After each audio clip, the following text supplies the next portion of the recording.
Pemirsa, pragmatisme politik semakin kental dengan meluruhkan pada capres yang potensial menang. Kode dari Partai Golkar soal tawaran bergabung dengan Koalisi Kebangkitan Indonesia Raya seperti gayung bersambut. Namun penentuan siapa sosok calon pendamping Prabowo bakal menjadi tantangan tersendiri. Siapa dan seperti apa pendamping yang paling tepat dibutuhkan Prabowo untuk melawan kekuatan Anies Baswedan serta Ganjar Pranowo. Kita akan membahasnya bersama dengan narasumber yang sudah bergabung bersama kami dari luar studio. Ada Kepala Bapilu Presiden Partai Golkar Nusron Wahid, Wakil Ketua Umum PKB Jazilul Fawait, dan juga pakar politik sekaligus Direktur Eksekutif LSI Jayadi Hanan. Selamat malam Bapak-Bapak. Selamat malam. Terima kasih telah bergabung. Assalamualaikum warahmatullahi wabarakatuh. Waalaikumsalam warahmatullahi wabarakatuh. Terima kasih sekali lagi telah bergabung bersama kami di Prime Time News. Saya akan ke Pak Nusron terlebih dahulu. Anda termasuk yang hadir dalam pertemuan tim kecil kemarin antara Golkar dan PKB. Apa sebenarnya yang dibahas dan kemudian apa yang sebenarnya sudah disepakati? Sebagaimana sudah kami sampaikan, pertemuan kemarin tim kami bersama timnya PKB yang dipimpin oleh Pak Faisal Reza mensepakati tentang dua hal. Yang pertama yaitu masing-masing baik Golkar maupun PKB ini sama-sama bekerja untuk mengajak komponen partai-partai yang lain, baik partai parlemen maupun non-parlemen, untuk bersama-sama dan bergabung di dalam koalisi besar itu nanti. Kemudian kesepakatan yang kedua adalah kesepakatan untuk membangun niat. Pertama adalah niat untuk menang dan tata kerja, cara kerja untuk mencapai untuk kemenangan itu juga. Saya kira baru dua kesepakatan itu yang kita bahas. Kita bahas secara detail, kita bahas secara platformnya, formatnya, konsepnya kayak apa dalam konteks bangunan koalisi mendatang. Karena memang harapan kita koalisi ini nanti adalah integrasi dari dua koalisi yang sudah ada, yaitu Koalisi Indonesia Bersatu KIB yang di dalamnya ada Golkar, Partai Amanat Nasional, dan kemudian ada P3 berintegrasi menjadi satu dengan koalisi yang sebelah yang sudah ada, yaitu juga Koalisi Kebangkitan Indonesia Raya, yaitu KKIR. Sehingga koalisi besar ini nanti harapannya adalah koalisi atau gabungan koalisi dari KKIR dan KIB ditambah dengan partai-partai yang lain, baik itu partai yang parlemen maupun partai yang non-parlemen. Untuk apa ini semua kita bangun? Sekali lagi untuk menjembatani dan menjawab keinginan publik. Jangan sampai setiap pemilu di Indonesia itu terjadi kecemasan, terjadi ketegangan, terjadi polarisasi dan fragmentasi politik, di mana yang pernah terjadi dalam dua kali kesempatan pilpres kita, yaitu tahun 2014 dan tahun 2019, setidaknya ada dua kutub. Pertama adalah kutub cebong dan kutub kampret, kemudian ada kutub sekuler dan kutub nasionalis, kutub religius, kemudian ada kutub yang satu ada kutub pro status quo, ada kutub perubahan. Padahal di dalamnya itu ada elemen-elemen yang sudah saling mengikat satu sama lain. Contohnya hari ini kita lihat ada yang mendeklarasikan menjadi kutub perubahan, padahal di dalamnya ada Partai Nasdem yang pada 10 tahun terakhir ini juga menjadi bagian yang tidak terpisahkan, pernah memimpin di Republik ini, yaitu adalah anggota koalisi, sehingga gimana kita bisa mengatakan kalau itu dianggap dengan perubahan. Sebaliknya juga di dalamnya ada Demokrat dan ada PKS yang 10 tahun sebelumnya juga memimpin dan ada dalam kekuasaan. Terus perubahan apa yang mau dimaksudkan di situ misal? Sehingga kemudian ada kampret, ada cebong. Nah, misal katakanlah kemudian dia di kutubnya Pak Prabowo Gerindra akan dikatakan sebagai cebong. Gimana dikatakan cebong? Wong di dalamnya situ juga ada Gerindra yang dulunya bagian dari kampret, Kemudian ada juga ada namanya PKB yang ada di situ juga bagian dari cebong dan sebagainya. Nah, kita ingin mengakhiri masa-masa era politik yang model-model semacam ini sehingga publik disajikan dengan demokrasi yang berkualitas, demokrasi yang sehat, dan itu tentunya akan menjadi disinsentif dan pendidikan politik yang baik buat warga negara kita. Oke, baik Pak Saya kira Nusron. itu, Mbak. Baik, Pak Nusron, tapi bergabungnya dua koalisi ini menjadi koalisi besar juga ditentukan siapa yang akan menjadi capres dan siapa yang akan menjadi cawapresnya. Betulkah syarat sudah mengajukan Golkar akan dukung Prabowo jika salah satu syarat yang diajukan cawapresnya adalah Airlangga? Nah, begini, masing-masing kan mengajukan proposal. Nah, kalau memang presidennya itu diambilkan dari KKIR karena ini adalah gabungan dari dua koalisi, maka tidak salah dan kemudian elegan dan kemudian fair dan kemudian elok seandainya itu wakil presidennya diambilkan dari KIB misal begitu. Nah, karena kebetulan KIB itu yang anggotanya paling besar adalah Partai Golkar, maka ya menjadi wajar kalau kemudian kami mengajukan ketua umum kami yaitu Pak Airlangga menjadi calon wakil presidennya Pak Prabowo. Nah, itu proposal yang kami ajukan. Nah, perkara kemudian proposal itu kan akan dibahas dengan sesama anggota koalisi. Bagaimana sikap Pak Prabowo, bagaimana sikap Pak Muhaimin, bagaimana sikap Pak Airlangga, bagaimana sikap nanti partai-partai lain, katakanlah PAN atau P3 yang akan segera bergabung dengan statement dengan jelas terhadap anggota koalisi ini, bagaimana dengan anggota partai non-parlemen yang lain yang akan gabung dalam koalisi ini. Tentunya kan juga harus mempunyai hak untuk bersikap di dalam konteks daripada penentuan nama figur. Tetapi bagi kami yang paling penting figur itu nomor sekian.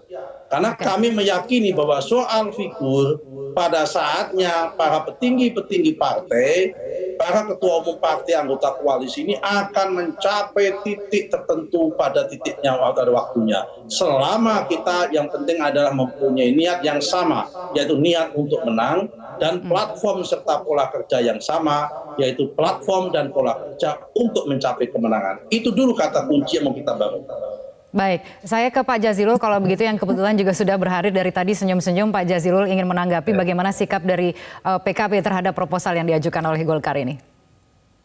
Ya, tentu Pak Nusron ini orang yang pintar membuat proposal. Jadi kalau soal olah-olah proposal, pintar beliau ini sehingga melupakan formula yang kita punya. Dan tadi Pak Nusron bilang ini adalah penggabungan KIB dan KKIR. Tidak ada proposal itu. Karena KIB itu sudah jadi koalisi insya Allah bubar. Menurut Pak Ahmad Baidowi, ya sudahlah, ayo berakhir baik-baik saja. Jadi proposalnya nggak sama. Sebab apa? KKIR ini sudah ada formula yang mengunci di situ. Bahwa pasangan presiden dan wakil presiden dari KKIR itu ditentukan oleh Pak Prabowo dan Gus Muhaimin. Koalisi ini juga membuka seluas-luasnya bergabungnya partai lain. Nah, inilah yang kemudian lahir satu gagasan di rumah PAN ketika itu. Di pertemuan di rumah PAN, lahirlah gagasan koalisi besar yang kemudian diolah oleh partainya Pak Nusron, kan gitu. Nah, koalisi besar atau koalisi besar itu baru bersifat desain. Kalau KKIR itu sudah jadi rumah, kalau koalisi besar itu baru desain rumah. Nah, untuk membuat desain rumah, menata semuanya, inilah kemudian PKB dengan Golkar menunjuk masing-masing dari koalisi inti. Supaya apa? Supaya desain rumah ini betul-betul bisa dibangun dan diatur formatnya. Apa yang disampaikan oleh Pak Nusron sebagai proposal tadi, itu bagian dari format saja yang mestinya nanti akan dibicarakan di dalam 3 partai. Kalau, sekali lagi, kalau Partai Golkar sudah menyatakan secara resmi sebagai bagian dari Koalisi Kebangkitan Indonesia Raya. Karena itu ada formatnya.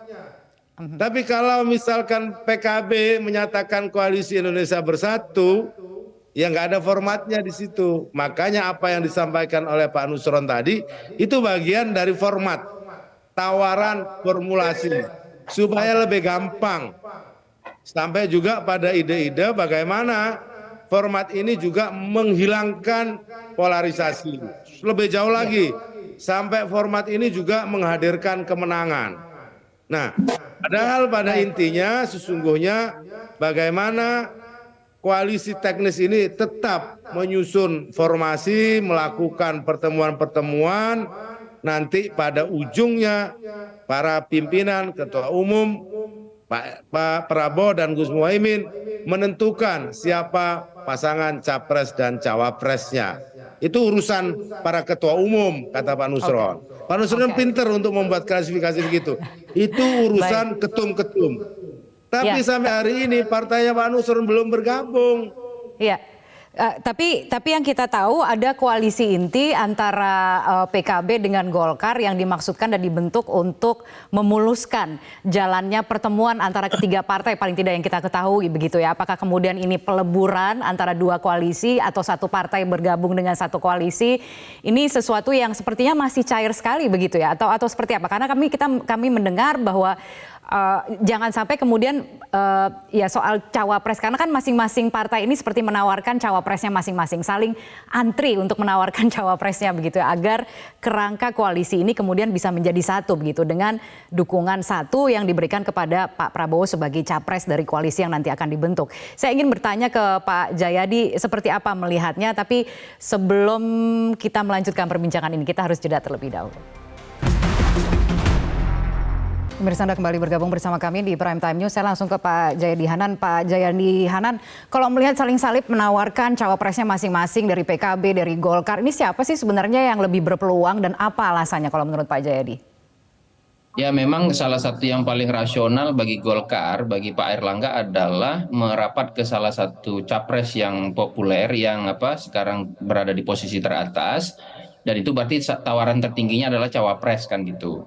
Nah, kalau kita bahas di tiga partai ini, Gerindra, PKB, dan Golkar, saya kira ada sejumlah faktor yang pasti akan diperhitungkan untuk menentukan siapa yang akan dijadikan cawapresnya Pak Prabowo gitu. Pertama adalah faktor presidensial threshold ya. Ini penting, kenapa? Karena Gerindra tidak bisa maju sendiri. Jadi tidak bisa Pak Prabowo misalnya kehilangan dua-duanya. Nggak bisa, kecuali kalau ada partai baru yang masuk. Jadi maka saya kira prioritas Pak Prabowo untuk cawapres itu di antara dua ini aja dulu sementara. Satu, itu presidensial threshold, itu akan dipertimbangkan. Yang kedua adalah faktor elektabilitas. Nah, dari segi elektabilitas ini, baik secara perorangan cawapres maupun ketika dipasangkan, memang data-data terakhir di LSI misalnya menunjukkan bahwa Prabowo Muhaimin dan Prabowo Airlangga itu cukup kompetitif dua-duanya. Misalnya ketika berhadapan dengan Anies Baswedan di putaran kedua atau berhadapan dengan Ganjar Pranowo itu cukup kompetitif. Jadi dari poin itu saya kira sama kuat tuh Golkar sama PKB. Okay. Poin pertama juga sama kuat. Lalu faktor ketiga yang mungkin berpengaruh adalah faktor komplementaritas dari segi ideologis. Nah, di sini Pak Caimin yang lebih unggul. Kenapa? Karena Pak Airlangga itu kan secara ideologis itu masuk kategori nasionalis, Gerindra masuk, Pak Prabowo ya masuk kategori nasionalis. Biasanya kan pakemnya adalah digabungkan keduanya, nasionalis dan religius atau santri. Nah, di situ yang lebih cocok adalah Prabowo sama Pak Muhaimin kalau di sisi itu. Yang keempat ya, yang keempat itu komplementaritas dari segi strategi wilayah. Nah, Pak Airlangga sebagai cawapres nanti kalau digabungkan dengan kekuatan partainya itu cenderung kuat di luar Jawa atau lebih merata di luar Jawa. Nah, menariknya kalau kita perhatikan Gerindra pun sama. Gerindra juga di luar Jawa cukup kuat selain di Jawa Barat dan Banten ya. Jadi sementara Gerindra itu Pak Prabowo terutama itu lemah di Jawa Timur. Dia memerlukan orang yang kuat di Jawa Timur, kalau bisa di Jawa Tengah juga. Nah, dari sisi ini maka yang memang bisa lebih prioritas adalah Caimin, gitu. Jadi sudah ada 2 poin tuh untuk Pak Jazil. Nah, 2-0 sementara kan. Nah, poin berikutnya adalah poin kesejarahan. Oke. kesejarahan pembentukan koalisi. Nah, dari segi kesejarahan pembentukan koalisi memang Pak Muhaimin dan Pak Prabowo kan lebih dulu membentuk koalisi. Ya. Nah, Pak Erlangga baru akan bergabung gitu, Ya. bergabung. Pertanyaannya kemudian adalah apa yang dibawa oleh Pak Erlangga untuk koalisi itu yang menjadi Oke. menarik. Jadi Oke, jadi itu yang perlu kalau kita. kalau itu dilihat juga maka mungkin yang lebih rasional adalah tetap bersama Pak Muhaimin misalnya ya. Nah, tapi ada faktor berikutnya lagi yang mungkin belum belum lebih lebih kuat di sisi Pak Erlangga, yaitu faktor logistik. Biasanya Golkar itu cukup kuat logistiknya, benar nggak Gus Nusron ya? Biasanya Golkar itu cukup kuat, aksesnya ya partai yang sudah lama kuat ya. Beda dengan PKB. PKB biasanya agak kurang tuh logistiknya, tapi kan kita nggak tahu ya biasanya itu. Jadi Baik. kalau kita lihat berbagai faktor itu untuk sementara memang tampaknya kecenderungan yang lebih kuat itu adalah masih Caimin untuk menjadi pilihan Pak Prabowo. Tapi tentu saja kan politik itu seperti bola, bundar bisa berubah-ubah. Nah, kalau ada sinyalemen misalnya, bagaimana kemungkinan kalau Pak Prabowo memilih di luar dua-duanya? Ya. Ada Bisa kemungkinan itu? aja, bisa saja. Tapi kalau di luar dua-duanya, resikonya adalah dua-duanya keluar, tidak bergabung sama Pak Prabowo. Karena itu salah satu resikonya. Golkar sama PKB keluar, mungkin aja bergabung sendiri, bisa. Berarti kalau itu yang terjadi, maka justru Pak Prabowo gagal nyalon kan? Ya. Ya. Kecuali kalau Pak Prabowo mampu menghadirkan partai baru. Prabowo perlu satu partai saja, yaitu misalnya partai PAN, itu cukup tuh Ya. untuk mencalonkan diri. Jadi faktor-faktor itu yang akan membuat perhitungan-perhitungan masih cukup lama atau Oke. cukup alot. Tapi kalau dari hitung-hitungan saya tadi, maka untuk sementara memang tampaknya pilihan cawapres pertama itu Muhaimin bagi Pak Prabowo. Kedua Oke. baru Pak Erlangga. Nah, Oke. ketiga baru mungkin di luar itu. Oke. Tentu saja itu kan tergantung Pada perkembangan bagaimana tergantung perhitungan-perhitungannya. perkembangan pada posisi Kalau sekarang misalnya begitu ya. bisa saja Oke. begini, Pak Erlangga dipilih oleh Pak Prabowo, bisa. Tapi pertanyaannya, bagaimana sikap Pak Muhaimin? Ya. Apakah kalau Pak Muhaimin tetap bergabung, itu berarti kan harus ada take and give politik, Iya. ya nggak? Oke. Atau sebaliknya juga begitu, Pak Erlangga tetap bergabung, tapi tidak sebagai cawapres. Iya. Lalu kan kekuatan Golkar yang dibawa oleh Pak Erlangga kan tidak main-main. Nah, Ya. itu apa kompensasi politiknya atau konsesi politiknya? Itu juga Ya. formula yang mungkin akan para Gus ini bicarakan. Ini Gus semua nih, Gus Nusron sama Gus Semua. Jazil Baik. ini. Iya. Para Gus itu Berarti biasanya silakan hitung-hitungannya ditanggapi. itu berdasarkan itu survei langit biasanya. Baik kalau begitu. Jadi perjalanan masih panjang, diskusi masih panjang begitu ya. Tergantung kompensasi politik dan apa yang dibawa oleh masing-masing partai. Paling tidak dari Partai Golkar begitu. Apa sih sebenarnya yang ditawarkan oleh Partai Golkar jika kemudian Partai Golkar yang bergabung dalam koalisi KKIR begitu ya. Jadi artinya tidak membawa gerbong tambahan nih ya. Tidak dalam kerangka KIB. Saya ingin minta tanggapan dari Pak Nusron. Ya, apa Mbak? Pertanyaan tanggapan apa yang saya tanggapin? Pertama, kami datang ke sini insya Allah tidak sendirian. Kami yakin bahwa kami ingin proposalnya adalah ini integrasi dua koalisi. Karena sampai hari ini kita belum pernah tanda tangan koalisi KIB itu masih utuh. Okay. Ya kan? Masih utuh. Meskipun ada salah satu anggota koalisi yang sudah tanda tangan kepada koalisi yang lain. Tetapi ini belum cerai dia di sini. Oke. Jadi ibaratnya Pak Jazil ini ada poligami politik yang satu. Baik. Karena masih punya surat di sini tapi sudah tanda tangan pada yang lain. Tapi bagi saya karena itu kita masih yakin bahwa kami nggak mau menanggapi bagaimana kalau Golkar ini enggak. Ini pasti nanti tetap dengan istilah bahwa narasi kami adalah ini kita sedang berusaha membangun dalam kerja koalisi besar integrasi dua namanya dua koalisi menjadi satu bangunan. Oke. Inilah Baik, dengan rumah jadi belum menyerah Indonesia ya? yang kita Jadi belum akan menyerah nih, membangun Pak Indonesia Nusron. bersama-sama. Baik, Nah, baik. Saya kalau beralih. soal ditambah soal tadi 3 dimensi yang disampaikan oleh Pak Jayadi Hanan, kami yakin ada satu tambahan yang tidak diamati Pak Jayadi Hanan tadi adalah tentang pertama kami yakin ya kan jika dibandingkan, kami nggak mau sebut nama, jika dibandingkan dengan tokoh-tokoh yang lain, Pak Erlangga ini saling mengisi dengan Pak Prabowo. Kenapa? Ada dimensi selain elektabilitas, kemudaan, juga aspek, ada segmen pemilih yang khas. Pak Erlangga juga ada aspek teknokrasi. Teknokrasi. Kan? Kaum intelektual, kaum teknokrasi itu saya pikir Itu satu aspek dengan yang tidak tantangan Indonesia ke dipertimbangkan oleh depan, Pak Jayadi. Pak Erlangga Dan merupakan adalah keunggulan dari seorang latar Erlangga belakang begitu ya. politisi yang tumbuh secara profesional dari dunia ekonomi, dan kita akan tahu menghadapi El Nino, menghadapi berbagai perubahan pasti membutuhkan itu. Tidak semata-mata kepada